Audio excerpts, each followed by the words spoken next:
দুনিয়াতে যত অদ্ভুত অদ্ভুত প্রশ্ন সব আপনি মুসা আলাইহিস সালামের মাথা থেকে পাবেন। বিভিন্ন বিষয়ে আল্লাহরে প্রশ্ন করতেন। সাইয়েদনা মুসা আলাইহিস সালাম আল্লাহরে বললেন, আল্লাহ আপনি আমার এমন একটা জিকির শিখাইয়া দেন যে জিকিরটার শব্দ আপনি আর আমি ছাড়া কেউ জানবে না।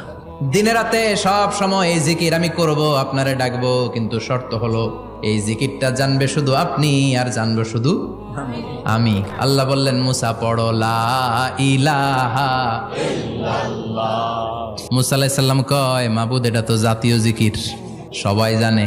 আমি তো চাইছি এক্সেলেন্ট একটা জিকির, কারো কাছে নাই, শুধু আমি জানবো আর আমি পড়বো।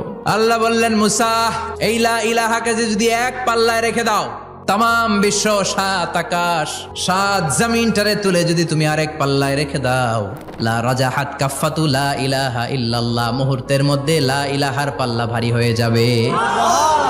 ও মুসা, তুমি যতই এক্সক্লুসিভ জিকির চাও, লা ইলাহার চেয়ে দামি জিকির আমার কাছে নাই।